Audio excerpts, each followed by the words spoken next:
So, Chief, episode 12, Allergic to Silverware. We have a character on this week that you would know more about. You've played with him. I've actually trained with him, but I didn't remember this until you jogged my memory. You and him were having a bit of a conversation about it, one that Ollie tried to get a hold of over the years, but could never commit for certain reasons. Stephen O'Flynn.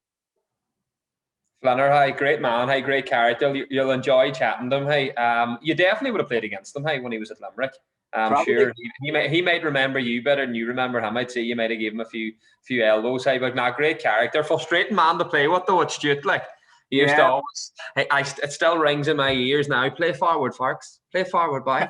You know what I mean? I think you were crabbing. My tendency to maybe retain possession as opposed to taking that risky 10-yard pass into striker's feet used to grate on Flynn. Like, but now what a career! But hey, he's had some amount of clubs. And that's something we're gonna have to probe into the amount of different clubs that he's had. You know, some around 13, 14 clubs, but a lot of big clubs in there too. For like Derry City, you know, Limerick, Galway. You know, obviously going over to England, Northampton. You know, he's played at a great level. So I'm looking forward to seeing his insights into different lads that he's played with, different places that he's been, and what is the reason that he's had maybe so many clubs. There he is. All right, you boys. Yes, Banner, how's the form? Not bad. Sorry about the delay. How are you keeping? No bother. No panic, Chief. No panic. What's the crack? Did you get a good munch in, do you? Yeah, that's the main thing, but feed the bear, you know what I mean? Feed the bear. Is there some fucking shine off that egg, hey? I know, hey. The lighting situation isn't great, hey. Yeah. Oh no, I'm enjoying it, hey. I'm enjoying it. That's it. Once you, that's all right. Nice, smooth enough, like, and a fresh shave as well, boys. You know. Is that fresh? Is it? That's fresh, boy. That was yesterday. Looks good. Yeah, looks good. I seen a picture of you there today. I was doing a bit of research and I saw a bit on you today. I was maybe under 16s or under 17s Republic of Ireland squad. Oh, that was. I'd say no. That wasn't pretty, was it? I'll just tell you that. I was about here, and I so it was decent. It was decent. Alan Colley had a shocking mullet. Absolutely shocking. Fuck! He's got the bleach blonde curtains running down about here, the part in the middle. It was all about Bex with the car, you know. It was all about Bex. What kind of character was Colley? Good laugh. Brilliant. Yeah. Great. That's funny enough you say about that. That was probably the Irish under 16 squad. We went to Israel. Right. Nuts. Just nuts. I actually couldn't get over how nuts it was. Like, as in, we're international setup. As far as going for 6 cans, like, you know, like under 16s. Like, yeah, we were over in Israel. I don't know how. Like, smoking fags and all, like, you know. And I'm going. Who's the Irish manager? Was Brian Kerr kicking about that? Yeah, he was over us at the time. We went to Israel. We played Turkey in Israel. And I was literally shocked just to carry on, like, you know. I was like this. So you were approaching the thing, Steve, you were just approaching the whole thing really professional, great opportunity here to show Brian Kerr what it can do. And little did you think you'd have to be impressing him with how many tins you could put away in a night out. Yeah, well, like, it was funny because, like, there was no actual night out or anything, and it was like, but I remember boys leaving the hotel and kind of going down the street, and I remember a few boys having a fag and all, like, and I'm going, like, I was obviously, I think that was 98 maybe, and I was just after going to Wimbledon, so all this was very kind of new to me. And then to get a call up in the Irish squad, it was like, obviously underage, you're kind of going, you're pinching yourself, and then you kind of go away and you get the gear and all the rest of it, and you just think it was a bit nuts, really, you know. Which is great, but Wimbledon, obviously, growing up watching the Premier League, you had the crazy gang. Now, I think maybe the likes of Finney Jones and them had started to go by the time you went there, but there were still Big John Hartson, Ben Thatcher, Carl Court, Robbie Earle, and there's a few Irish fellas as well, Kenny Cunningham and Mark Kennedy. Must have been unbelievable for you to move from Cork and get into the Premier League. How did it come about? So basically there was a guy, an English guy. He was living in Ireland, and he married a girl from Cork, or from Mallow, and he started like a school of excellence type of thing. And there was a few young lads, kind of word was kind of getting about that these boys were going over for trial at a Premiership club. Now, I probably started late. You know, like I always had a ball, but I didn't really kind of get coached or anything until I went to England. But I heard this was going on, and I thought, well, you might have played against lads or in your area, you know, or against your schools or stuff like that. And I thought, as these fellas are getting trials. Yeah. And I'm thinking, you know, there might be an opportunity, but you had to pay to go. Right. And at the time, like, my parents know would have done anything and that. But you're starting this up, going the odd time, we couldn't go all the time. And some people were kind of saying, oh, is this a money racket thing? But he was hiring out of school and stuff. Anyway, long story short, I impressed there. I was only there probably a few weeks, or no, maybe a few months, probably been a few times. And he just said, well, do you fancy going for a trial? Like, you know, Yeah. a good opportunity. And I probably didn't even know what a trial meant at the time, if I'm being honest. You know, I was kind of like, You've been in a few different trials, Flanner. Oh, I've had my fair few, and not just on the pitch. I'm sure we'll get to that later. But yeah, so I went over, and again, a lot of it's an awful lot of luck. Like I went over with one pair of football boots, a pair of studded football boots that my uncle bought me. Yeah. This is in the middle of summer. This is July. Like the pitches were like concrete. Here's me going with a pair of. You had a pair of studs on you. I had a pair of studs. I didn't know what was going on, like, you know. And as it happened, we had two games. The first game, it was like a kind of a mixed. It was like a trialist game. So you had people from all over England, Norwegians, people literally from everywhere. One team put on the home jersey, one team put on the away, and you go out. And so I'd actually blisters. I was getting a few blisters. We went, say, just let's say it was a Monday to a Monday. There was a game maybe on the Wednesday and Thursday, or else there was, and then there was another game on the Sunday. So the way it was is, I couldn't play in these boots. It was not like it was impossible. The feet would be in bits, playing in that. And we'd trained. I think we'd trained twice, and I was struggling, to be honest. And so I thought, yeah, there's a boot room there, like in the dressing room area. So the U team shared the dressing room with the first team players. Yeah. Anyway, I ended up getting these blue Lotto boots, just that fitted me. It was a quick thing in, try put on a pair of boots that actually fitted. Yeah. And get out there. So the games that time, I think the underage under 16 at the time, the games were around 11 o'clock in the morning, like, you know, and but that was normally the time the first team trained. So like we were in and we would have been out on the pitch, you know, at 10. So little did I know. Luckily, first half went great. I scored a hat trick. We were up 3-0. Yeah. So I came in at half time, and the manager looked at me, called me. He says, "What's going on here?" I was like, "What?" I scored a hat trick. Like, you know what I mean? Imagine that age. You're just so intimidated by everyone. You know, there's different cultures. Oh yeah. And I was kind of going, and he was like, he just hammered me about the boots. He says, "Who wants them boots?" I said, "I don't know. I got them out the boot room." He says, "They're one of the first team players' boots." And sure, I was like, "Oh my God." Whose were these, Steve? I don't even know. I'd be No. lying. Yeah, I'd be lying if I thought someone obviously was sponsored by Lotto. There was a few at the time. Yeah. So I was going to lie and say Vinnie Jones, but no, I don't know. So I was kind of come home in the plane, and the scout who brought me over, like, he said, "Look, how do you think you're doing?" And I said, "Oh yeah, done grand." They said, "Look, we want to get you back. They want to get you back over in a few weeks' time." And I thought, lovely, you know, things are obviously going good. You know, you're still obviously apprehensive, but I went over and they played me in an under-19 game. Now, taking into consideration, I was probably only 15 or maybe just after turning 16 at the time. Yeah. And I literally got ragdoll, like, you know, there was. Did you? You felt big difference. You were out of your depth a bit, were you? Yeah, I was not a bit. I was devastated. Like, they only flew me over, I think, maybe on the Friday to play a game on the Saturday and back Sunday, I think. So, but it was probably a test. You know, they were probably just testing me, to be honest. I was crying and all coming home in the plane. I probably got maybe 10 touches of the ball in the whole game. I just. And were you just getting bullied? Were you up front and you were just getting ragged? Just getting ragged. Even like my touch, but even when I did get a good possession, I was giving it away. Yeah. It wasn't many times, and I just had a bit of a stinker, to be honest. So you thought you blew it? Yeah, basically. And I can remember, if I'll never forget it, I was coming home, I was kind of a bit teary-eyed, and we got home, or we just about to land in Cork, and he said, "Look, I've got news before we get home, before your parents meet you." He said, "Look, they're willing to offer you a YTS at the time. It was a YTS. Yeah. Like there was kind of happy tears then, like, you know, I just didn't know myself, like, you know, they said, look, it was a test, they threw you in, and, you know, just to see how you'd cope. And he just kind of said, look, it was more your attitude that you never stopped going, you know, even though things weren't going your way. He said, I think I put in a late tackle on a fella, and I might have hurt him, like, you know, and it was probably, good man, Flanner. It was probably just out of frustration more than anything, but they were a lot bigger than me, and they said, look, it's, you know, you've done really well in the first trial, so, and that's kind of how it happened. And again, and did you feel you were good enough, Flanner? Like, you're kind of chatting that you were maybe didn't get the opportunities to play reserve football, so did you feel you didn't really get a fair crack at the whip?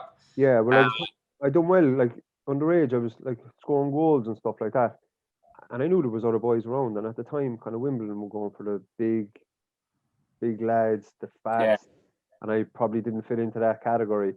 Like, boys like Joby McAnuff, Michael Legiotwood, Nigel Rea-Coker, Dean Lewington, who's still the captain of MK Dons, they all kind of went on. And I think what happened is when Wimbledon got relegated, it kind of allowed them to push on. They were probably a year below us.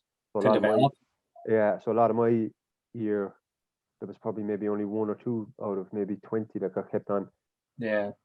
And then it allowed the younger lads the following year, when Wimbledon did get relegated, they had to sell their players, they had to get rid of all the players. Yeah.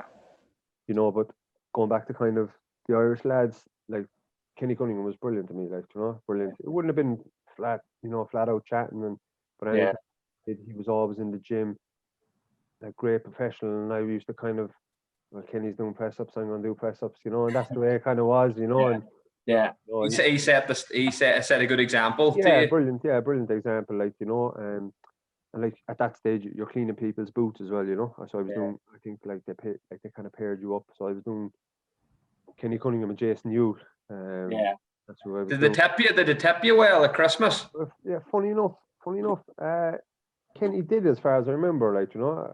Again, I wasn't 100%, but it must have been too much if you can't remember, Steve. Well, that's true, because I'll tell you one know about Jason Hughes. So I was doing Jason Hughes, and to be honest, Christmas had come and went, and I'm kind of going, I'm seeing here 2 or 3 pairs of boots, like, and I'm going, because you're always kind of expecting, even though you're not expecting it, everyone's kind of coming in there looking, and they're going, oh, I got X, Y, Z, you know, you can imagine. And for like 50 quid, like we were getting £42 a week or something like over there, you know. That's the maybe they were has blue Lanos yet on you when you scored the hat. Maybe that's the problem. Is that wee bollocks with a pair of boots already? He'll be all right. Well, maybe that was it, but I tell you, no, it had come and gone, and I thought nothing of it. And at the end of January, he gave me 200 quid. No, that was 200 that's some left. That's a month's wages and more, you know, at the time, you know. And I remember just going, I never forget it. He gave it to me. He called me into the first team change room at the time, and he gave it to me and just kind of put it into my hand. And obviously, I didn't look at it, like, you know. First thing I went in, straight into the toilet, counting it, like, you know. Unbelievable. So you see, I suppose you hear all about Wimbledon and the crazy gang, but that was sort of just as they were sort of maybe kind of on the decline. They were, and like kind of just two things that I can kind of remember. I remember when John Hartson signed. They burnt his clothes in the changing room, like, you know, like fire safety literally went out the window, like, you know, like it was mad. Like, burnt his clothes, like, you know, and there's like all the culprits, Ben Thatcher or someone, was it? God knows, no, but I think that he was out doing a few interviews, and they've burnt the clothes, like, and kind of poked them out the window, like, and next thing this window's gone on fire, like, and there's, you know, like at the time the groundsman, he was actually an Irish fella called John. He was running around trying to look for a fire extinguisher. It was like comedy capers, like him trying to get the fire extinguisher. Fire extinguisher's probably gone out of date for the last 5 years, like, you know. But, he's probably had a decent suit too if he's sighting that day. He's probably it was something like that, like, you know. And my parents were actually over the weekend that I got released, and my parents had been over once or twice. And funny enough, anytime my parents came over, I sent the score. And they were over, and we played West Ham at West Ham's place, and I was playing for the under-19s, and I ended up scoring, and great game and all the rest of it. And obviously everyone's on tender hooks, and my parents were going back home on the Monday, and I think we were finding out the following weekend whether we were getting contracts or not. So I kind of said, look, I want to know, when my parents are here, Yeah. you know, whether or what, like, and they called us up to the office, and I think could have been a Monday morning up to the office, and he started all the good points, and I kind of knew where it was going then, like, you know. Yeah. He said, look, you're scoring goals, blah, blah, blah. He actually kind of said, look, you're obviously not that quick. You need to work on your touch and stuff like that. And I'll never forget it. My dad and I was kind of like, right, I just want to get out of there. You know, you're kind of welling up. It's 3 years of your life as well, like, you know. And my dad kind of said, like, well, what about all the goals he scored? You know. Yeah. And he just kind of went. And it kind of doesn't matter then, like, you know. It's, you know, you're not getting a contract. You know? The decision's been made. Like, you know, you just want to get out there, but yeah, I suppose you just gotta accept it. You know, it's just moving on. You know, Is it probably, Stephen, just to cut across there? It's probably harder when they were, I suppose, releasing you that time that your father was actually there, because it's probably is it that feeling of embarrassment maybe that you that you feel at that age that you haven't at all, but you feel that you've actually let them down because 100%. You haven't been able to secure the contract.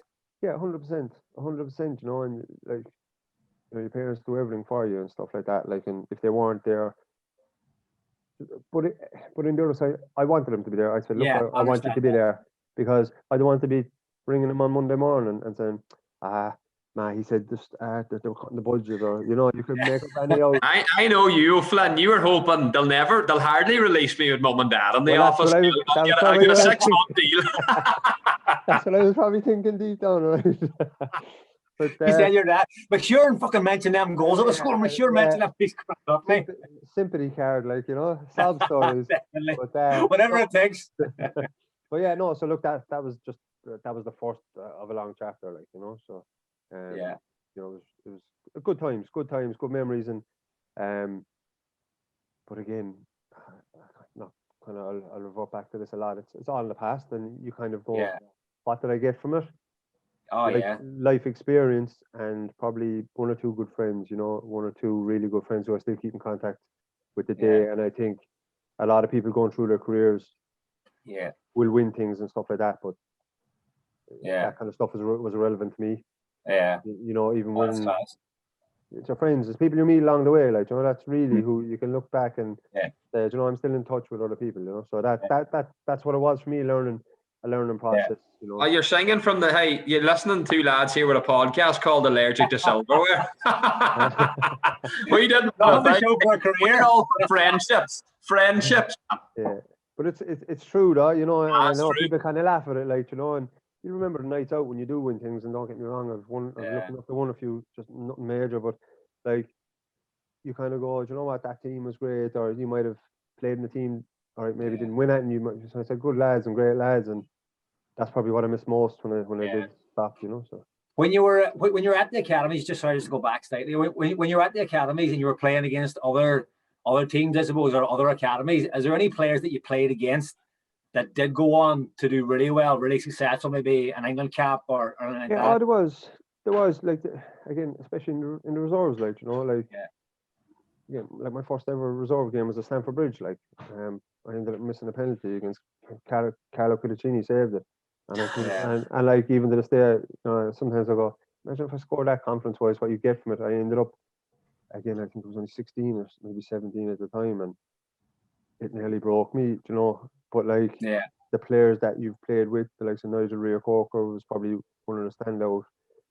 Joby McAnuff, he had played for Reading and stuff like that. I think he's involved with Leighton Orient now. I played against Matt Letizia, like, you know, I played against the likes of Joe Cole, Defoe. That's what I'm getting at. That's what I was getting at. You know, so those lads were decent for it. Yeah, sorry. So the boys that I would have played with, not so much, but the boys that I played against. Yeah. Like, I remember you had Barry Malloy on there last week or the week before, and he was saying about Georgie Kincladze, played against him. Ridiculous, you know. But these would all have been reserve games. Yeah. Never so much first team games, you know. But probably I say Letizia was bothered in a reserve game, was it? He walked about, but he was still unreal. Unbelievable, like, you know. Just again, when you come up against that opposition, especially when you're so young, you probably appreciate it when you get a little bit older. When you get young, you're just nearly in awe of them. Yeah. And their touch, again, you probably don't probably don't appreciate you. You're probably just trying to make your name. You're not really looking at them. But again, it's like after when you look back and you go, he walked around the place. He scored 2 goals and like probably a worldly volley or something like that, like genuine. So any again, centre halves fan that maybe made you think, fuck me, I'm gonna struggle at this level. Yeah, there was a guy. Again, Malky McCoy was I think former Celtic player. Yeah, Malky McCoy and if you're Neil Ruddock. Yeah, Neil Ruddock as well. Like, and he was just.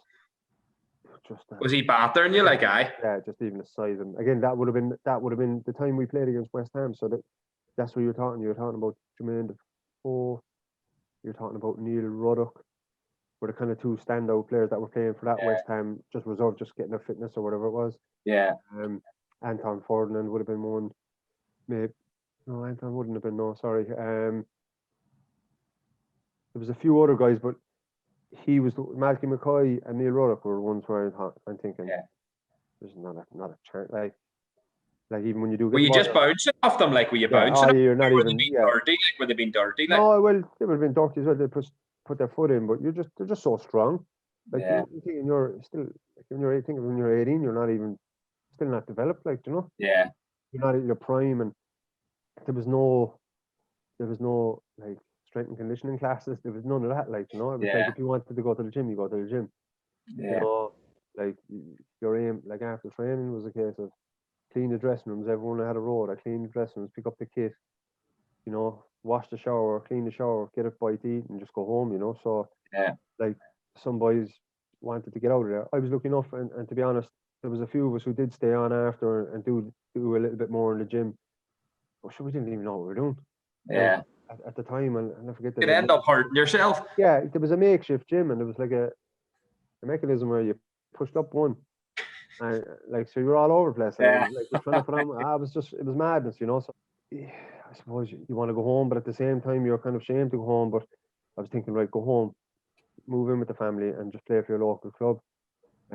Cork would have never been a team I would have supported when I was young, right? And it would have been Leeds. It was beating to me. My dad and my brother were Leeds, so it was always Leeds. So it wouldn't have been my boyhood club and all this kind of stuff. Yeah. So I went there, and at the time there was a lot of old school fellas were finishing their careers, and they probably thought me coming in, again, I would have still classed myself as a boy, to be honest, going in there, even though I was 19, I was kind of slight. I went in there, but like training was another level then as well. Like, these fellas are just going through you, like, but like the goalkeeper, Mick Devine was there as goalkeeper. I remember Patsy Frayne, Declan Daly, all these Cork legends. Yeah. But they don't care who you are, they'll go through you, and I probably played, I don't know if I played a handful of games, but I'll never forget towards the end of the season, we played Shelburne maybe, and Patsy Frayne gave away the ball. He'd be a big Cork legend, I suppose, and it just kind of summed up. He gave away the ball, and they went down and scored, and he came in after. He said, "That's me, I've had enough." No, he played centre of the park, and I kind of looked around the dressing room, and there was a lot of older lads, and that's why I wasn't getting a game. And I kind of knew that, there's no point in hanging around here. I found that probably a little tougher than what I did Wimbledon, because I felt being from Cork and all that would be more accepted, but more it was a city and a country thing, because I was from the country. And they were probably thinking, "Oh, this fella come back from England. Who does he think he is?" So they give you a bit of a hard time, Flanner, then, like the new young lad coming back in, and just sort of thought, well, he's not going to come back in here. We're not going to give him an easy run. Yeah, maybe so, and maybe because I had a little chirp back then as well. I'd know from it at that stage. I think I'm not taking any more crap, like Yeah, right. But obviously, I didn't really get the opportunity then to play as much as I had. And to be honest, any games that I did play, being honest with myself, I probably didn't do enough anyway, Probably another reality check. Again, I was kind of disheartened with football, when I left Cork then at that stage, and I thought I just needed to play football, like, Yeah. Was Limerick your second? Yeah. Second club on to Limerick? Yeah, on to Limerick, and just the difference, I suppose, I think Noel O'Connor was the manager at the time, and Noel was a butcher in Limerick. Yeah. And good, knowledgeable man at the game, and just got me in and just said, look, do your thing. Do your Yeah. thing. That's literally all he said to me.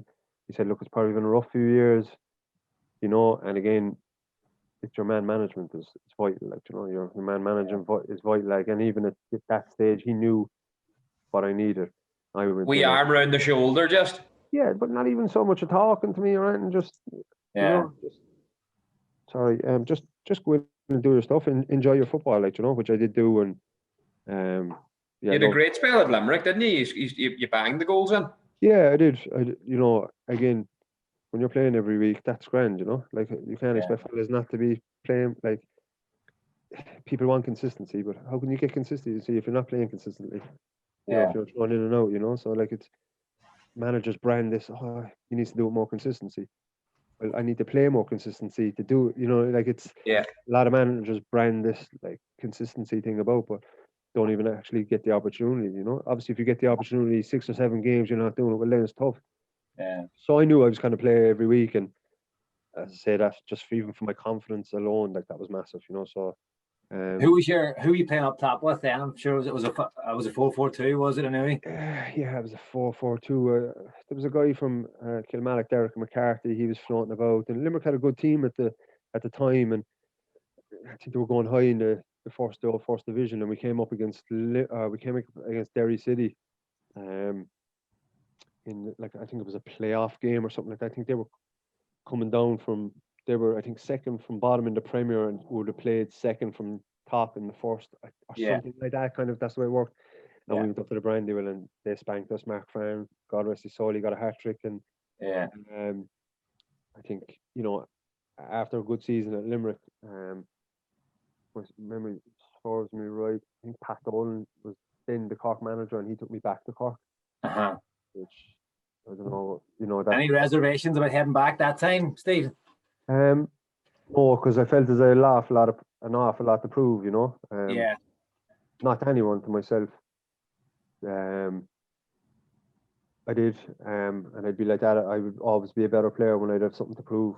Not in a I'm going to show him, but I suppose, in a way, it was more I was good enough to play, you know, for Cork City, and you know, I want to show them what they missed out on and stuff, like, you know, because I didn't think I was given a fair chance.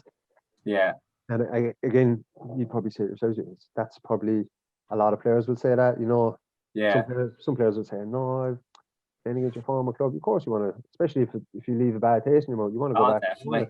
You want 100%. You want to score, and you know, anyone who says otherwise, I think, is telling bullshit, like, to be honest. So I went back to Cork, and it's a very different Cork City that you've come back to. Yeah, very different. Pat Dolan, again, he was kind of all into nutrition and diet, and he could have done with a bit of nutrition himself. Oh, here, boys, you wouldn't believe this man, but he done something to me that, so I kind of came in, and he kind of said to me, look, you're gonna have to step up the levels now and stuff like that, like, and he said, I want you to be one of the fittest, you know, at the club. If you're one of the fittest, you know, you'll do really well. And I kind of bought into it, and at the time, now, the likes of Joe Gamble, and, you know, George Callahan, Kevin Doyle there. Doyle was there, Liam Carney, John O'Flynn. Dennis being there. Dennis would have been knocking about. Insane, boys. So there was a lot kind of going on. There was a lot great side, like. So I came back, and we used to do running in the Mare, like, it's like a running track in Cork, like, and that, like, you know, and used to be right up there. And I was like, right, I'm going to get myself in shape, because it was a big opportunity as well, like, you know, kind of a new setup. I knew there was a lot of younger lads, so I felt this was an opportunity where I might not necessarily had one from previous experience there. And I was right up there in the running and all the rest of it, and I was buzzing, and played a few pre-season games, and I ended up breaking my leg. I actually went to Aberdeen. Sorry, before I joined Cork on Friday with a guy called Alan Murphy. And And you were over at Tawdry for a few weeks, were you? Yeah. Over there for like it was only a few days actually, but 5 days, and we were meant to play Celtic at Tawdry in a reserve game, as that would have been our trial game. And I'd spoken to Pat, and I said, look, Pat, if it doesn't work out, I'd sign for Cork City. Like, you know, that's where I kind of was at. Because obviously I'd done so well in Limerick, and there was a few clubs kind of, you know, the Dublin clubs sniffing around and stuff. But again, I kind of maybe had that point to prove, and I was like, no, I kind of wanted to go home. But so I went over there, and the game got called off, the waterlogged pitch. So we didn't even, myself and Murph just went over and trained. I think we had a night out over there as well, a good night out actually.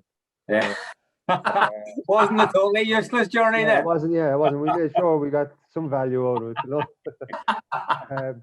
So I ended up getting back, and I signed for Cork, and pre-season was going great, and Pat was playing me sometimes on the left of midfield, and so there was myself. Left of a 3 or left of a 4? Left of a 4. You know, but he wanted me super fit. His idea was like, I want you coming in the back post, getting goals when the ball's on the far side. And so there was myself and Liam Carney.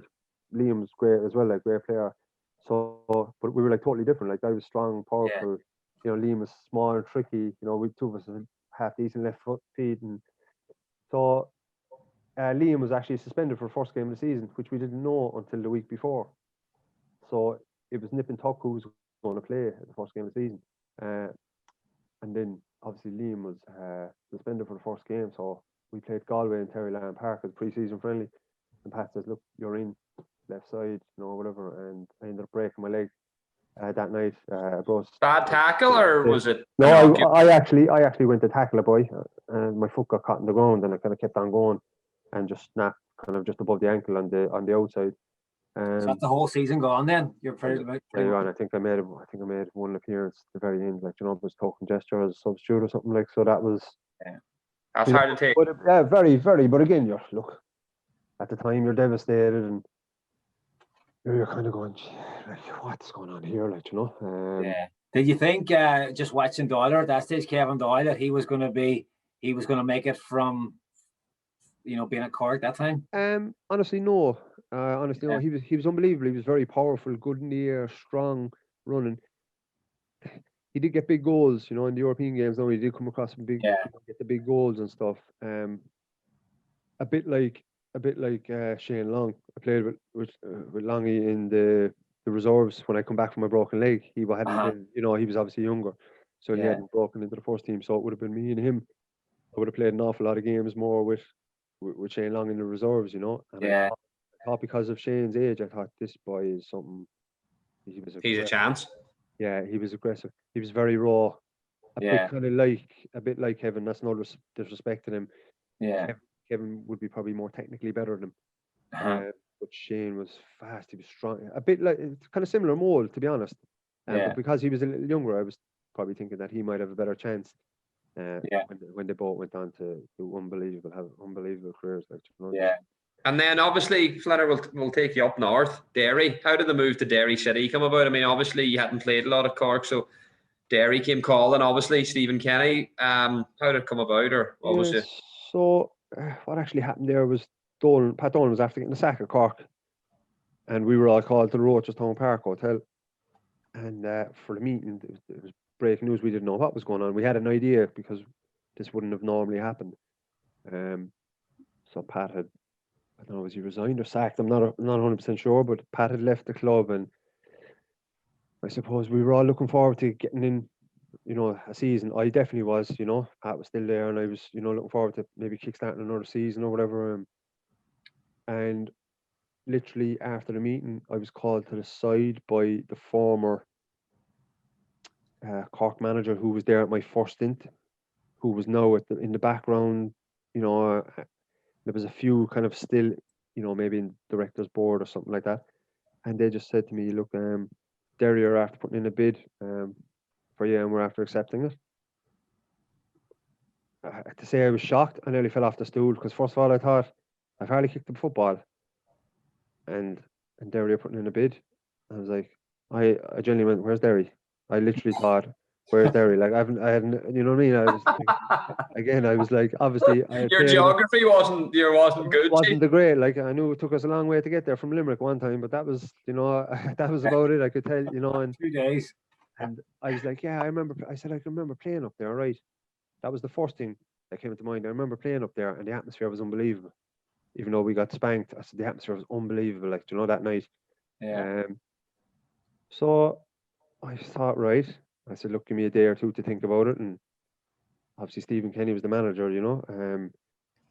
Kind of looked at them where they were in the table the previous year. I think they were close to getting relegated. I think, I think Stephen had just came in and kept them up and stuff. But again, it's that feeling of being wanted, I suppose. Yeah. Like I kind of didn't really have a say in what the story was. With Cork, they had kind of told me they've accepted a bid, so they're willing to let me go. No, considering I hadn't kicked the ball, all the year for Cork. Yeah. Which was fair point. For them, it just makes sense. If they were getting, I think it was 8 or 9 grand or whatever it was at the time, they're probably saying, look, come here, we're getting this for Stephen, that's his wage, or whatever. So look, we'll recoup that money, as it were. So did you ever look, Stephen, and thought and think to yourself, Farron's up there, maybe Gary Beckett's up there at that stage, am I going to play here or where am I going to play? Didn't even think of it. Didn't even think of it because I wouldn't have known them lads. I would have known Mark because he scored against us. In the game playoff match and the playoff one. So maybe a year or so before, and I thought, right, this is interesting. Again, genuinely didn't know where Derry was. I knew it was up the north, obviously, but I didn't know where it was. And I thought, you know what, let's go and have a chat. Yeah. So what I actually done is I spoke with the Cork directors first, and I said, look, who's going to be the next manager? And I think it was Damien Richardson was coming in at the time. So I rang Damien, and I said, look, Damien, this is the situation. Like, look, Cork have put in a bid. What are your plans? And he was very blunt and honest. He just said, look, Stephen, you've the likes of John O'Flynn, you've the likes of Kevin Doyle, I think Dennis was there at the time, Neil Finn, there was a lot of competition. And I think I remember saying back, but I can play on the left. I think I remember saying that. Yeah. I was trying. It was like it was nearly like a defensive mechanism. I can play left wing, but I can play in the left wing as well. Like so, and looking back now, I'm thinking like, what an idiot! Like I just, I was probably still agreeing around the ears. I was still. Carney shite. I'll take that. Like, so I was like, right. So I kind of got the message was clear. Look, I wasn't going to be wanted again, and again it was a kind of what a disaster. Like it's my second time back at Cork, and you're just what can I do? Like, and I thought, what, just go for it, and just see. You never know. And a lot of people were calling it the Black North and all the rest of it, and that's just getting like They thought once you go up there, you don't come back. Yeah, pretty much like and. It's fair to say, like I met Stephen Kenny in Dublin. So I said I'd speak with Stephen, and so Stephen wanted me to come up for a day and just have a look around the place and stuff like this. So at the time there was no agents or nothing like that, So I had a good mate of mine, he's a good man to talk, the gift of the gab type of thing, and so I let on he was my agent, And I don't even know if Stephen knows this now, or anything, but I don't think he'd find out. But so I said, "Oh, is it alright if I bring up, my agent, to get the day?" I knew I was going up for a few days to have a look around, stay in a hotel, eat, have a few pints maybe, and just see what the crack was like, So he went, yeah, that's no problem. And I says, yeah, my cousin as well. I'd be very fond of my cousin, who was another mate. He wasn't actually my cousin. Can he come? So there was 3 of us. So boys are heading north. So we're going to north. The 3 of us going up there, going, weekend away. And my cousin come as well. Yeah, So this is the crack, and Stephen would be very thoughtful in his thinking. Some people might say weird, and just he'd pause an awful lot when he has a conversation. But I think that's calculated. Calculated, yeah, is correct. Calculated. But to me, it was a bit odd. Like he'd say a sentence and then to be paused for a while, and I think Barry might have alluded to a few weeks ago again, and that's the way he was. Yeah. Barry called him a good character, but he was a great character. Yeah, great character. But so anyway, we got to Dublin. I think we got the train to Dublin. Kenzo picked us up, and the conversation was just very odd. Like, it was a long journey from Belfast or from Dublin to Derry. You met him in Dublin and then went on So to we met Derry. him, so he was maybe commuting from Dublin, I think, because obviously Right. he was down there, and I think he was commuting up and down. So he picked us up. I took the three of us up, so we stayed in a hotel in Derry. And the conversation dry going up the road, was it? It was pretty dry, there was no, it was kind of small talk, really, like, and he said, You can imagine the two boys that were coming with you too. So they were in the back. They had to get in the fucking tear, and they're sitting there fucking that shit. Funny enough, I thought we were going to get a few tens on the way up. It was funny because it was late enough and we actually getting there, like, and when we got to the hotel, one of them said, "Geez, thank God we got here." I says, "I was itching for a pint." He says, I'd say that. But so it was a hard conversation going up, and we got there, and he said, "Look, get your head down. I'll call around tomorrow, and we'll have a chat and see what the story was." So I think it was a Thursday. When we went up. So we got there around 9:30, I think, at night, and so of course there was only one thing for it. I says, what time did he say he'd be in the morning? He says, "Oh, he'll be over around 10. I says, sure, that'll give us plenty of time anyway. So we went out in Derry, full as bingo buses, the three of us, like, just giving it the whole. My mates were good crack, and they were like, this fella's going to sign him for Derry to all the, Derry. This fella's going to sign him for Derry, and was it nearly a deal breaker, Flynn, when you heard that the pub was closing an hour earlier? Was that nearly the fucking moves off here? They can't come up here, but sure, it's only 20 minutes over the border, the boys. You're talking. That's the fisherman. So anyway, we went out and we had a few drinks, and I was a bit worse for wear. The next morning we all were, but so next thing the phone rang, the phone in the hotel room, and lucky enough it was my mate that answered it, and it was Kenzo. "Hey, I'm downstairs. Is Stephen there?" He says, and I'm kind of going, not here, Oh, my mate, he would be clever enough. He says, "Look, he's just in the shower at the moment, so we'll be down there in a few minutes, like." So we're trying to freshen up, and I says, "I can't go down. I was smelling like I was probably smelling a drink." No, and I'm thinking, God, truth be told, there was someone in the room with us, right? Of the other sex. That's all that needs to be said. So there wasn't a hope.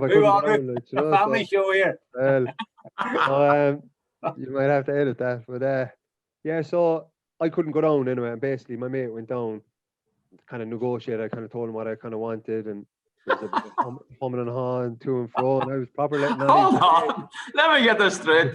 So you've not gone down to meet Stephen Kenny because you've got a bird upstairs, and you've sent your mate down to negotiate on your behalf, who I'd say is also half cut as well, is he? Yeah, so that's 100%. And like, to be honest, my mate wouldn't have been a major drinker, but so he would have been probably the best out of the three of us. And that's not as odds gone as truth. So he went down anyway and negotiated, and so that would have been the Friday.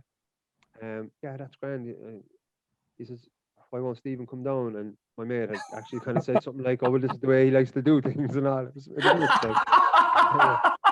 so, must have been bizarre for Stephen Kenny, where he's like, "Why?" Yeah. Well, for me, I don't know what he was thinking, but he was thinking, "Oh, Stephen's got like an agent," and like he thought like I'm this big shot, but like they were after offering money for me, so there were probably things I could probably get away with, because back then, like, there was no like I don't even know what the year, to be honest. There would have been very rarely people were paid, there'd be no fee exchange. There was no fee, so I kind of probably got away with it on that course. So he said, "Look, can you come over to the ground like around 4 or 5 o'clock just to show you the ground?" Like, so my mate agreed with that, like, so we get a few settlers here now at lunchtime. We'll head over.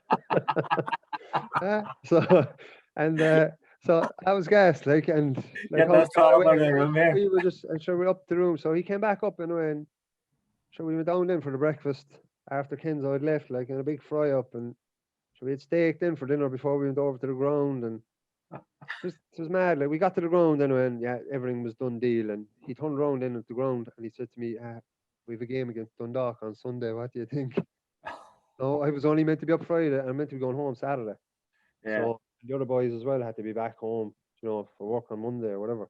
Yeah. So right enough, the boys went home and I stayed up, and I had no gear on it, and I got Paul Hegarty's boots, again, another situation where I had to wear. See, I don't think Paul Hegarty wear the blue lottos. No, but he. You were used to wearing that now, fucking hard studs. I know they were Eggsy specials. I'll tell you now. You probably know yourself. So he the Umbro Special. He's the just pure black with a, and I wore him and I ended up scoring a goal. And from there, the experience just kicked on. Would you make a Hegarty? Would you make a Hegarty? Oh, hard boy, lads, hard boy. He's popped a few times on here. But honest, that's what I like about him. I don't care. People might say he's hard. Being hard, that doesn't bother me. But honest, that honest, brutal. Like, he'll tell you if you had a bad game. You might know it yourself, but sometimes you come off the pitch and how'd you do today? Done all right. All right's not good enough, like, All right should never be good enough. Yeah. So like, you were either poor or you were good. Yeah, he knew what hammering you. I think that's sort of come out in this year, like. But this kind of, but he tell you, like, which again I love that, like, he was brutally honest with you, like, and he wasn't the type for, if you were a star player and or if you were a lesser player, he treated everyone kind of the same. Right. No matter whether you were, one of the top players or a young lad coming in, he'd let you know, and that's what I liked about Paul, And again, did he treat everybody the same as well? In terms of players, were everyone treated the same? Like, probably not. To be honest, there was different players got maybe different privileges. Like, like David Ford, he was commuting from Galway, so he would have been given maybe the weekend off. But again, you're doing well for the team. That would be allowed. Type of thing. Like, I was on record, I'm sure. Like, we all, like, even on Friday night game, we would have had a few drinks. But we had a great team ethic. So you have a few drinks on a Friday night. You might be off on Saturday. We'd go out again on Saturday. This is the way it was. But you train Sunday morning. Yeah.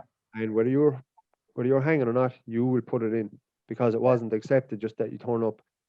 Go for the emotions. You could turn up and there could be smell of drink off boys left, right, and centre. Wasn't bad at an eyelid, because see, if you left it all out in the train going on Sunday morning. Yeah. That was kind of right. Well, look, you had a good result Friday night. You had your few drinks. You go again on the Sunday and you flush it out your system. Saying that, we probably were out again on Sunday night, but but again, at least you were consistent. Well, we were, and again, we used to do a double session on a Monday. Yeah. So we'd come in the morning, do a bit, and then when Monday evening be at the gym, you might have Tuesday off. That's the way it was. But that was the way it was, and I think it was more kind of accepted because you're doing well, and there was never any slacking. There was never ever any slacking in my two and a bit years up there. Like the likes of the senior lads wouldn't have allowed it, like, it just wasn't the done thing, like, and because there was a lot of lads there was like Killian Brennan, Brian Cash, Pat Jennings, David Ford, Alan Murphy. There was a lot of lads from the south. Yeah. But we were all on board. We all knew the concept. We were all hungry, wanting to maybe prove things, in previous clubs it mightn't have. I was like, obviously in Cork, didn't go well. I think Killian was at Cashy was at Nottingham Forest. Yeah. So there was a lot of that, right? We wanted points to prove. Yeah, and it was a good blend, and I think that done us a world of good, because there was that many of us away from home that we all kind of got on together. Right. No one kind of just left on their own. Like there was nights out where there was 10 or 11 of us out, and it was constant 10 and 11, 10 and 11. There was never kind of, and that was one of the good things about team spirit. Then was a big part of the success at Derry. Then that team. Yeah, it was. But look, any team that wins things will say, there was a good team. So would you be a believer, Stephen, then that it's okay to go out? It's okay to go out then, every weekend and have a couple of pints, and then as long as the mentality's there Sunday, Monday, that people are going to put in, and no one's slacking off, like. Yeah, I would. I think probably one night, no problem with it. No problem, because otherwise you'll crack up, like, especially obviously lads living away from home. Every circumstance is different, but you have to train with the intensity and the training ground that you want to play. Yeah. Because and you're young lads too, like you're young lads, full of testosterone, all single, flying high, big crowds at the game, loving life, like literally, it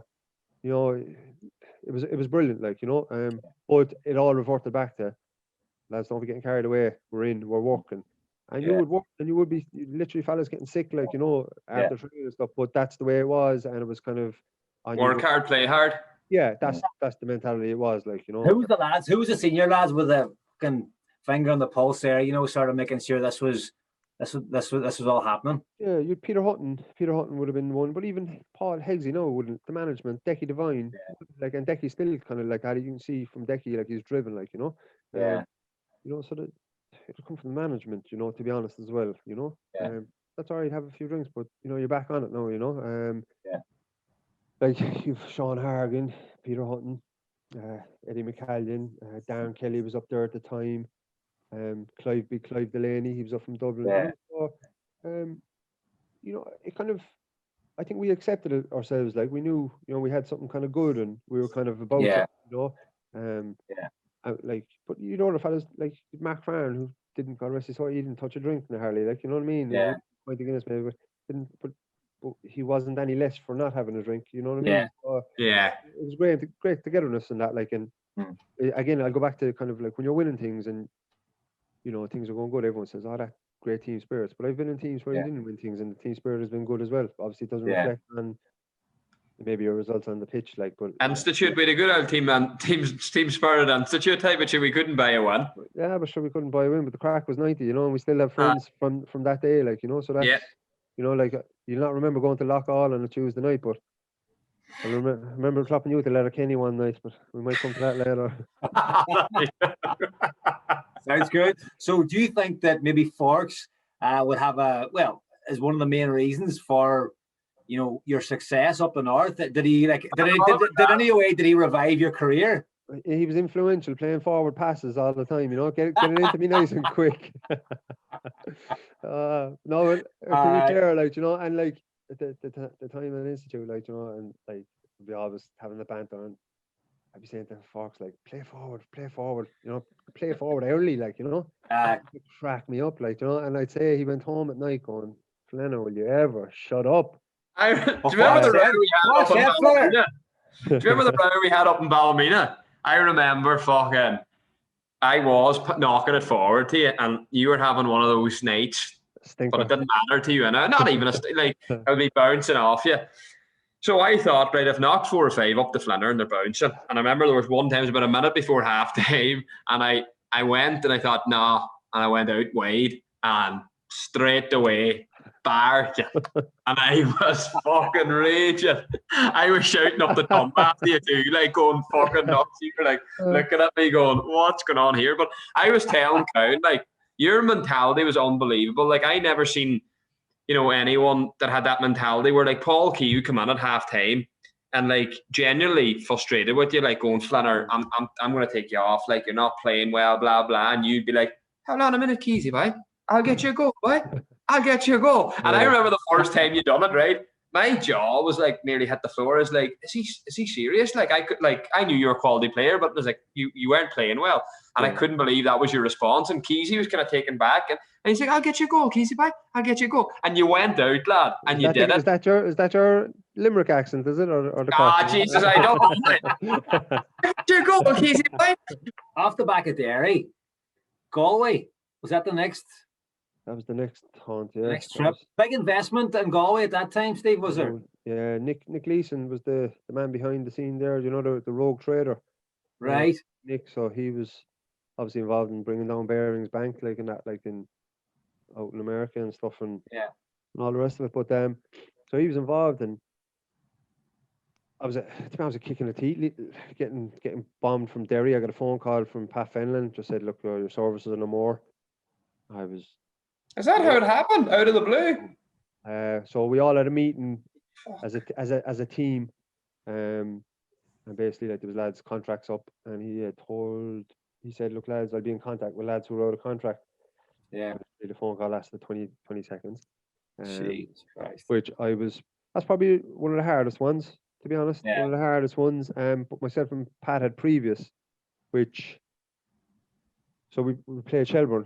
He was at Shelbourne before that, and there was a game we played in Tulka Park, and walking off the pitch after the game, it was always high tension because the two clubs. Were you at Derry at the time when you said about a history? Derry, yeah. It wasn't even history, but there was always that kind of tension against each other, and as in teams, and I'll never forget it. I come off the pitch one night. I don't know the game, but it was hard fought, and I took a sup of water, and I just spat it out, as you would after the game. But it's obviously Pat's storming past me. He's trying to get to the change room, and he's storming past me, and it's gone all over him. So there's been a hullabaloo, and there's been like literally, I don't know, the going into Tulka Park. Do we stay up the stairs at Tulka Park? And it's narrow, and there was digs thrown from both sides. It was like a case of people squaring up to each other and stuff like that. And I don't know whether he obviously thought I'd spat at him. Yeah. It was water, and to this day I've never met him to even kind of ask him to say what was he's actually thinking behind that. And then obviously you keep thinking, was that the reason that he let me? Because or he just didn't fancy me as a player, or things go through your head. But because I'd made so many good friends and on and off the field up there, it was a bitter. That was again another low point. But sometimes you just gotta have to accept the low points. But yeah, down to Galway, and good town, good spot for a night out. Great night out. Same setup. You and the three lads head down, was it, or you and the two lads in the bird? Wasn't quite like that. No, like so the boys wouldn't come up from Mallow, like, you know. So I was left to do this venture on my own, and needless to say, there was a bit of dough flying about Galway, and to be fair, it was Tony Cousins was involved. He was the manager at the time, and Tony had rang me literally. So Pat Fenlon must have already said to Tony, look, we're letting Stephen go, because I'd say the same day I got a phone call from Tony to say, what's back. Yeah, and so basically I went down there and really enjoyed it. Some good players down there, you know. We it started off, we went pre-season tour to Portugal for a week. That's the kind of crack was happening. Like, Jesus. You know? Not well, but again it kind of went pear-shaped. Like, it's easy to blame other people, but I think I lost the itis pubis, so your pubic bone just basically swells up, like. But you need rest for it. So again, I suppose the physio side of things wasn't always great, and at the time I was on decent dough, so I'd no car at that stage, so they were trying to get me out because I was no good to them. There was like 6 months. I get you off the books, like. Yeah, and it kind of ended raw. But like, again, I used to love playing up there, Selhurst Park. Class place to play, isn't it? Especially at night time, like, you know, beautiful. Yeah. So I really enjoyed it, you know. Again, I had a few injuries, and you know there was, you know, a few good. You said it ended raw. How did it end raw? Like, what do you mean? Were you not happy that we're trying to move you on? Yeah, pretty much, like, you know, because what happens in football, as you well know, you're asked to put your body on the line, but when your body fails you, you're left on the sidelines, you know. And this is accepted. It's been accepted for years. You're very much a number, but it's been accepted. Yeah. And as players and former players, we've all done it, but it's not acceptable. It shouldn't be acceptable. You know, and I feel very strongly about that. You know. What are you saying? Like, the club has a duty of care to use as players, and that gets ignored? Yeah, it does. Definitely does. Like, you know. So I had this issue, osteitis pubis, and it's kind of messed about with scans and stuff. I should have been having scans, and they were putting them off and putting it on the long finger, and then they were making me kind of go to this coaching schools and stuff like that, knowing well, like, it was like 20 miles away, and I had to get a bus and a train and a taxi to get there, and just really kind of stuff like that. So I remember contacting the PFA at the time, and Stephen McGuinness was involved, as he still is. Didn't want to know. Wasn't a Dublin club, pretty much. Said, look, I'm looking to get paid up here because, you know, they're trying to force me, and then they were fining me if I wasn't there on time, and, you know, all this kind of stuff when they knew I couldn't get there on time, and it was just kind of going. It was kind of going a bit raw like that way. Just forcing you out, Steve.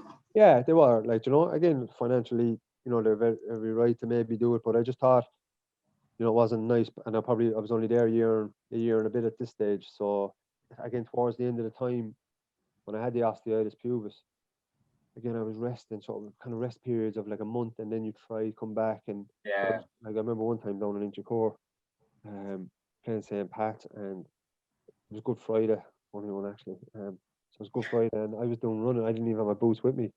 I wasn't involved in it. Done running around the pitch, just straight line running, just gentle, just to see if I had any reaction and all the rest of it.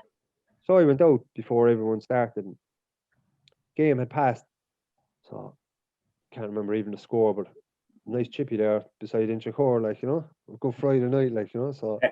Fish and chip. Okay, no better buckle. So I went in, and I went into the bus, and I was like, scavenged trying to get this fish and chips, you know, into me, like, you know, and Alan Goff was the assistant at the time, and they were just all starting to get on the bus, and he was like, "Oh, where's that smell of fish and chips?" So there was only 2 or 3 in the bus. He came to me, like, you know, and I had a can of Diet Coke as well, and he says, "What's this here?" And I was smart, like, I says, "Fish and chips." I said, "Well, what's the matter with you?"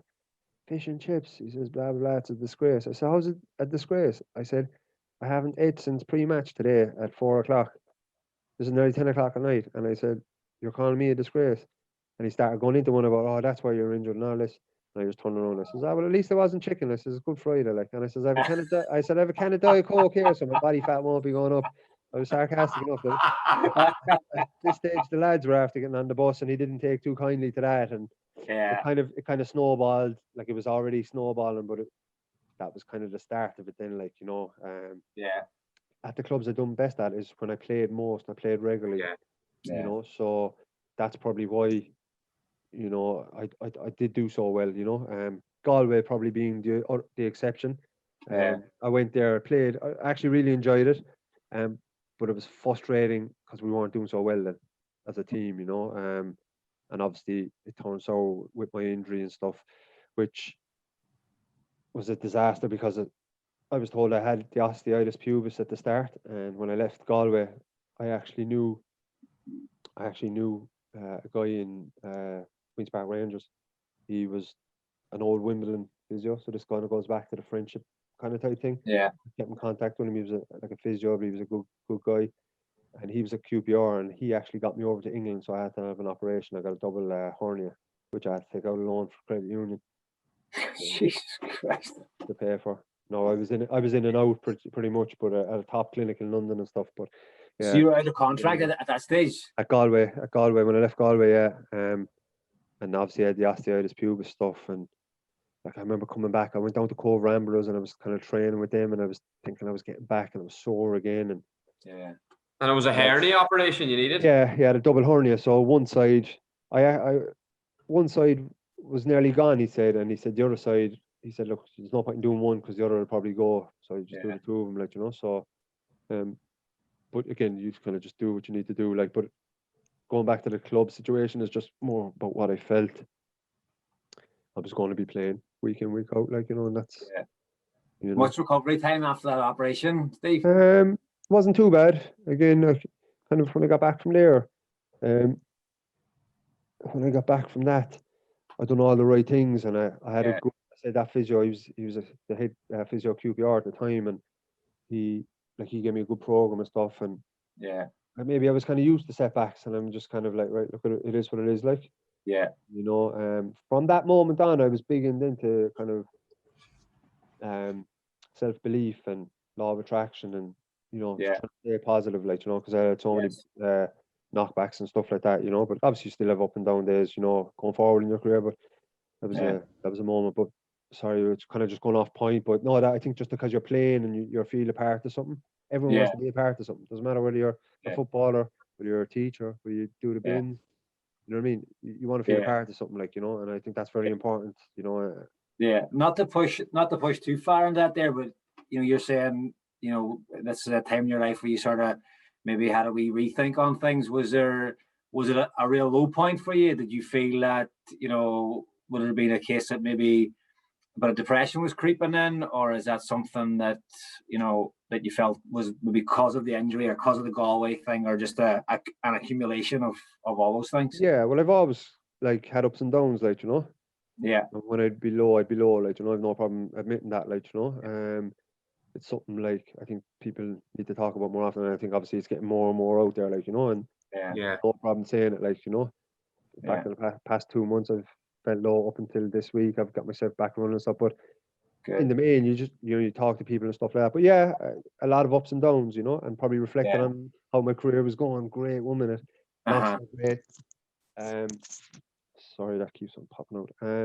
So that kind of reflects on the way you would be feeling maybe and stuff like that. But again, my mentality was, doesn't matter how many times you get knocked down, just go again, because there's always something else around the corner.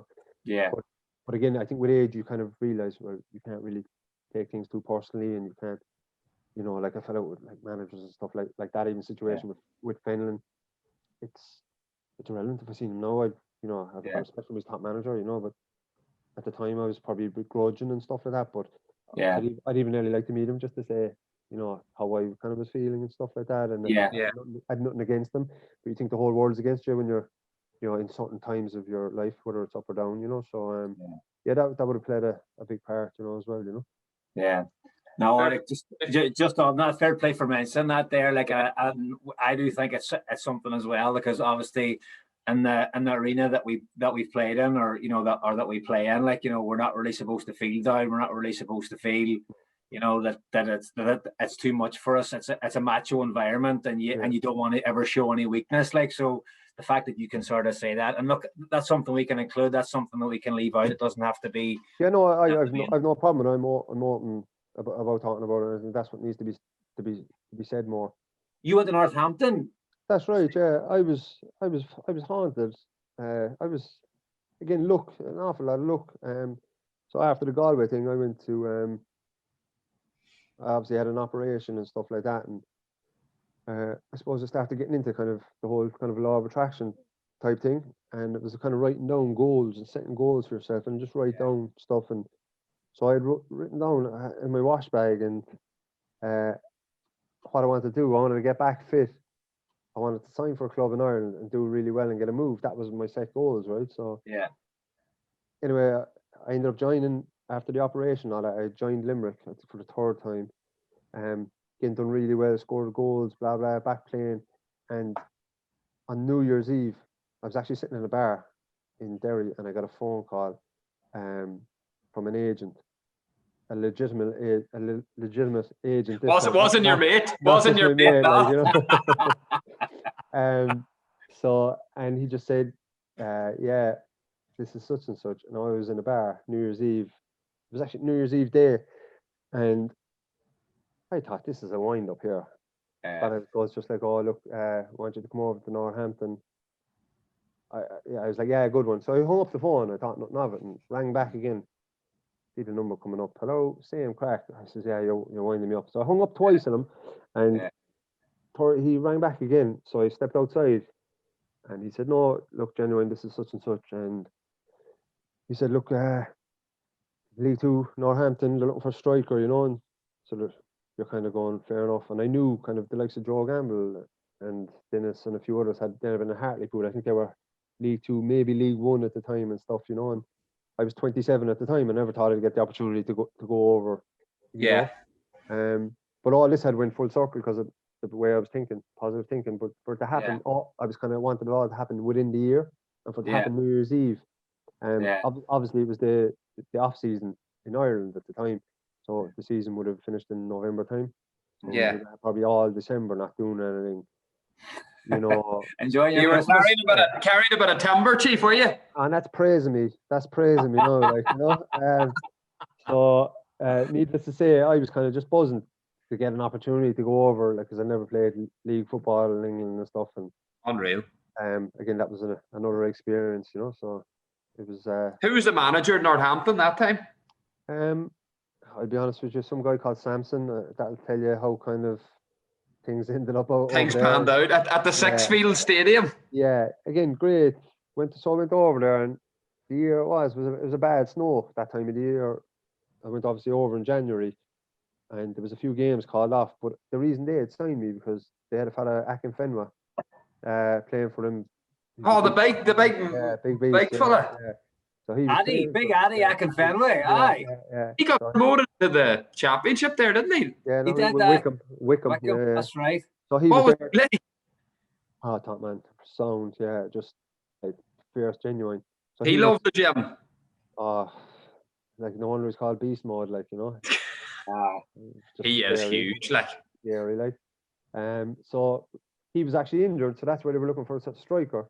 And I had done really well in the end of their season, so they were like, right. So basically I went over, there was a snow and there was 2 or 3 games called off. And by the time they were back playing, he was kind of back fit, and Right. I only played maybe 6 or 7 games for him, like, you know. Yeah. How did you find the level? Did you find it all right? I'll be honest, I found the training was the hardest part of it. The few games I did play, loved them, thought I'd done right. Probably one game we played a League Cup game, or the Coca-Cola Cup maybe, or something at the time, and I had a great game. I just didn't score. I'd done everything but score. That kind of knocked my confidence a small bit, because I knew that was a chance in the League Cup to, you know, get it to be a game and a goal. And even at that stage, I'm 27. You're thinking you're in your prime, but that confidence, I still had issues myself, not being the most confident. And that kind of knocked me for 6. And then the final straw, that was, I was on the bench one day and he brought on a centre half and put him up front, like, for the long balls and stuff. And I just thought, right, writing's on the wall there. Yeah, writing's on the wall. And I'll be honest, the last 4 weeks, I kind of lost the plot, like, you know, to be honest. I pulled my grind and I just went on a session. I was on kind of decent enough money for that level. Just said I'm just going to enjoy it as much as I can. And I left Pat. Again, that was another kind of, there was, Christy Fagan was in there. He was probably, he was top notch, probably one of the best strikers in the Southern League, and he just had it all. Again, couldn't get in, and I was talking about shooting myself in the foot. We actually had a game, League Cup on the Monday night, and I wasn't even in the squad on the Friday night. But I'd already booked a flight to Newcastle with a few buddies, you know, just to get away for the weekend, not knowing that the game was on the Monday night. Aye. And as it happened, I still went with it. So I was left out of the squad on the Friday night. So you didn't think you'd be involved Monday anyway? No, well, I knew I'd be involved Monday, so I booked it Friday night and back Monday, you know. Yeah. So left the game at half time, because obviously if you're not involved, you know, you'd be in the stand, you wouldn't necessarily always go into the dressing room after the game. Yeah. I just gone. My mates travelled up from Cork. We flew out of Dublin Airport, went to Newcastle for the weekend. So we had to fly back on Monday morning. Of course, a few too many on the Sunday night. So there was a phone call. Sunday nights can catch you out, Chief. I tell you one thing, it wasn't just in Derry or Galway, you know, it was in Newcastle as well. So basically we missed the flight back home on the Monday, and there wasn't one till 9 o'clock that night, and that cost me 2 weeks' wages. And again, kind of that was. Who was the manager? Liam Buckley. He's at Sligo. He's a Sligo manager now at the moment. Again, kind of wasn't really getting in. Anytime I did get in, I felt I'd done all right, but wasn't never going to play. Again, you got to look at yourself, like, you know, and probably wasn't the most wise thing to do. But what did he say when you rang him and said you're stuck in Newcastle? Was he saying, what are you doing in Newcastle? Yeah, but like I said, look, I don't think I'm going to make it back. And he was like, make it back from where? I says, well, I went to Newcastle for the weekend. I says, he says, right, and this was on the Monday morning, and I got off the phone. He just said I'd speak to you when you get back. Like, you know, he wasn't best pleased now, to be honest. But we got to go and watch Newcastle and Bolton. I think it was a bank holiday Monday, so we watched Newcastle Bolton at St James's, and he's got another night out of it. Yeah, we got another night out. Flew back Tuesday morning, like, so it was a costly weekend now, to be honest.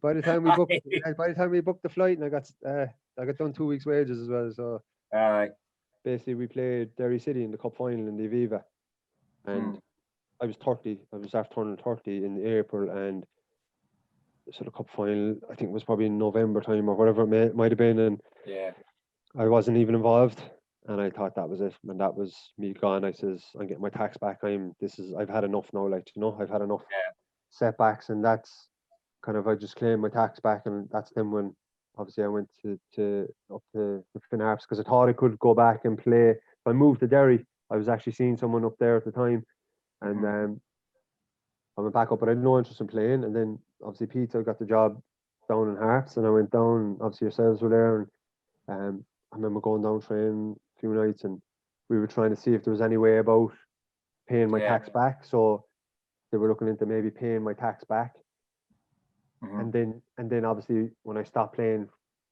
for them to get it back again, but it wasn't feasible. It wasn't going to happen. No, it wasn't going to happen. So that's why the whole institute thing came about then.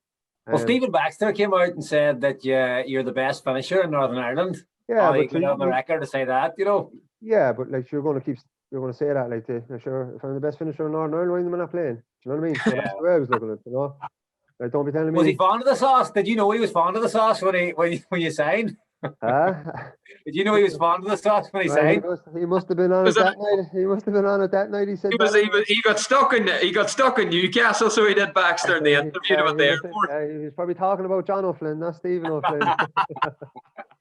But yeah, so look, again, Stephen, brilliant manager, brilliant. Yeah. Couldn't have a bad word to say. Went up there, great lads, all the Crusaders lads. Barry Malloy obviously was up there for a period. Emmett Fryers, you know, again, great lads. But again, I was always felt like doesn't matter what I done, I was always kind of number two, you know, to the big Jordan Owens, and even at that, you're, you know. Did you have a bust up with him? A bit of not a bust up with Baxter, but so again, it was a case of I was busting my gut to try getting the teams. You're training Tuesday and Thursday, and you're at it. You need to be at it 100%, to high intensity, which I loved it. The AstroTurf, you know, a bit of dew on it, ball fizzed in, loved it. But there were certain players who weren't pulling their weight, and I had enough one night. I kind of who wasn't pulling their weight? Call them out. Did you think Jordan Owens was one of them? No, probably not. Probably Colin Coates was the captain. You know, he was kind of, you know, getting to the oldest, but he was a great player, great servant, and all that. But I felt he being one, just not to name names, and you know, there was a few, and I just thought, listen, it didn't sit well with me. Like, you know, I'm thinking, I'm trying to bust the gut, and at the time we were kind of firing well. Now this was to the end, because the first I obviously joined in January. We had won the league. We had won the league that year, so I got a medal, and everything was kind of grand. I kind of knew 6 months in. I was, you know, from January, myself and Barry joined, and we kind of helped the team kick on, as it were. Yeah. So that was great, brilliant, all the rest of it. But it was the next season then, kind of coming towards Christmas time again, and I was kind of like, right, and it just didn't sit well with me. I was kind of fed up. I wasn't playing. I probably wasn't feeling well in myself at the same time. And I just lost it. He wanted to warm down. I threw my bib on the ground. I walked in. He actually came running in after me. And at this stage, I was in the shower. So I was standing there, just sparkles. And he was like, "Oh, I want to speak to you in the manager's office or whatever."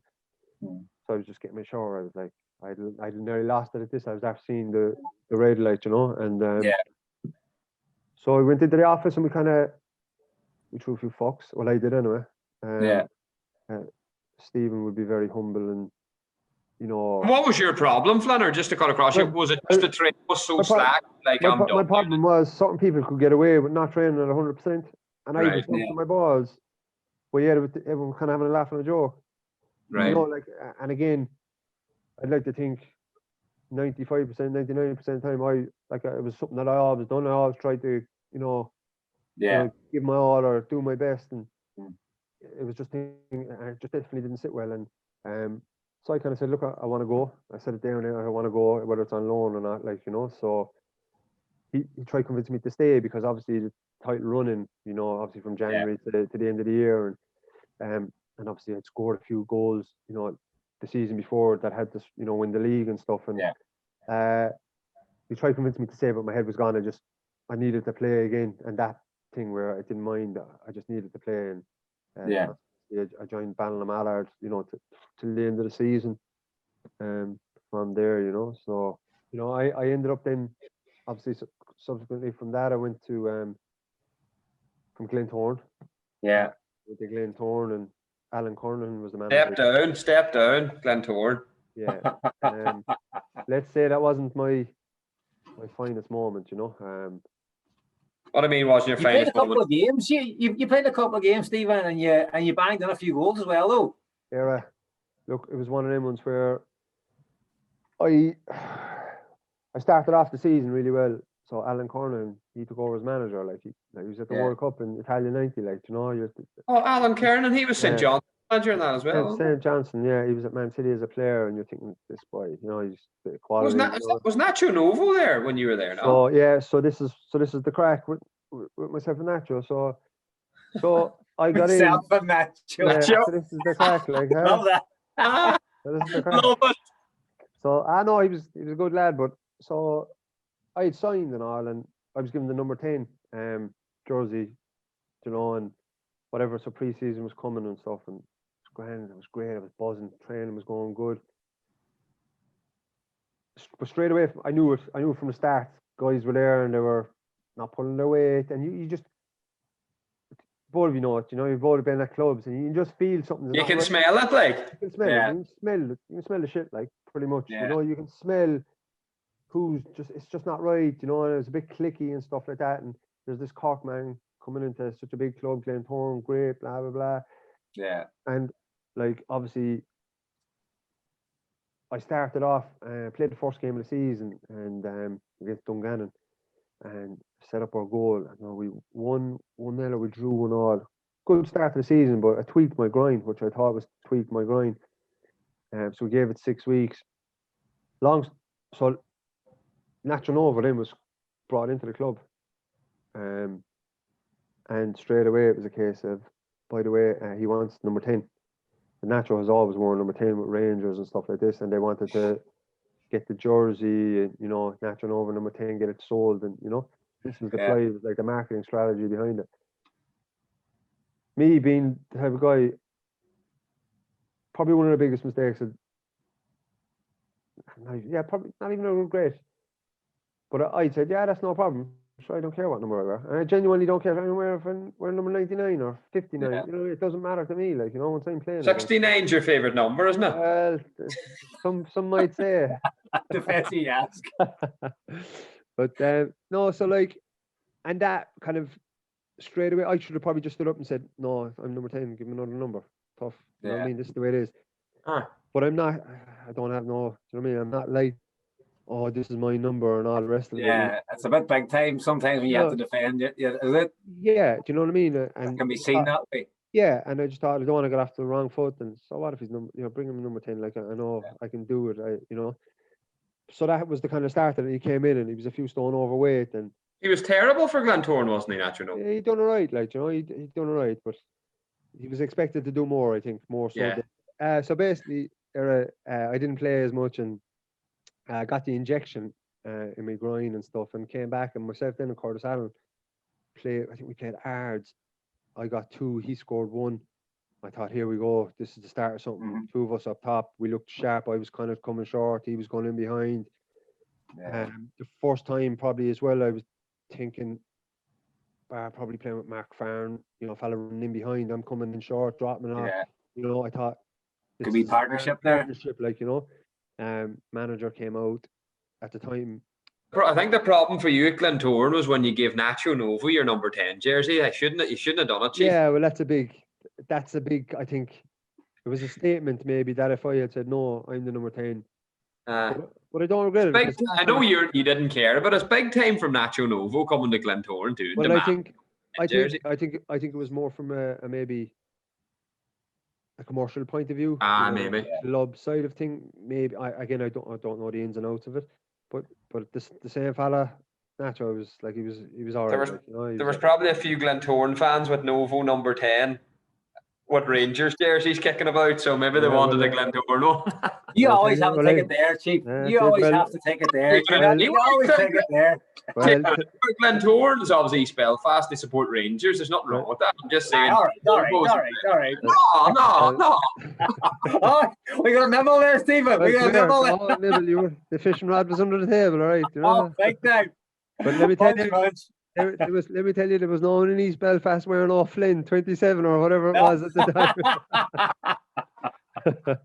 Just looking like you've had a great career, and it's fucking something you should be immensely proud of. Not blowing smoke up your arse. Like, you should be really fucking proud of what you've done, the experiences you've had. As you say, the people you've met, you'll never forget them. They'll never forget you. Like that. Like there's people down my area like they would give their right arm to play with me. And like you had that opportunity, like, you know what I mean? So like you're privileged, like play forward by that. I still wake up at night in a cold sweat thinking Flanner's in the room saying, "Play forward, Farks. Play forward, boy. Just play forward." Well, when my young fella gets a little bit older, I tell him I play with the great Mark Walker. The crab. The crab.